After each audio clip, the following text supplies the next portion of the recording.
Most people think the scariest thing about making a t-shirt quilt is cutting into the shirts. But after making t-shirt quilts since 2018, I've learned that it's actually not the biggest mistake. The biggest mistake happens before anyone ever picks up a rotary cutter. Maybe you've had a stack of shirts sitting in your closet for months. Maybe it's even been years. You keep thinking, I'll start it when I have more time. I don't want to ruin them. Most people assume they're waiting because they're afraid to cut the shirts.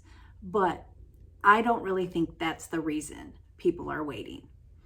I believe people get stuck because they don't know the decisions to make first. When the decisions aren't clear, every next step feels overwhelming and scary. That's why before I ever cut a shirt, I walk through these 5 decisions. Today, I want to share the first 3. Decision number 1, what is the quilt really for?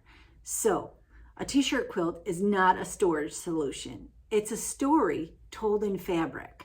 So, what is your story going to tell? Is it a graduation quilt? Is it a vacation quilt?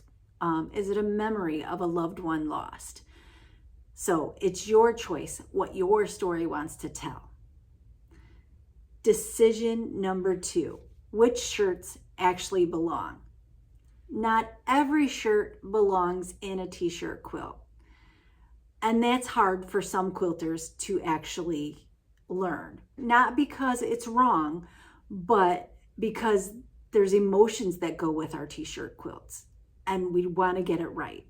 And then decision number 3, what size quilt are you making? If you make the quilt too small, then all the shirts can feel cramped.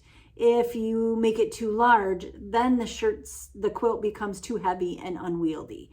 So what is the right size for the quilt that you want to make? That's a decision that you have to make before you make the first cut. Notice that through this video, we have not cut a single shirt, and yet you've already made more progress and planning than most people do. But once you make all 5 of these decisions, the next question becomes, how do I cut the t-shirts? If you would like to see all 5 of the decisions that I walk through before I ever cut my first shirt, I've created a free guide for you. It's called the 5 Decisions That Matter Before You Cut. And I'll link it down in the description below, so go check it out if you'd like. And remember, every quilt tells a story. Quilt at your own pace and enjoy the journey.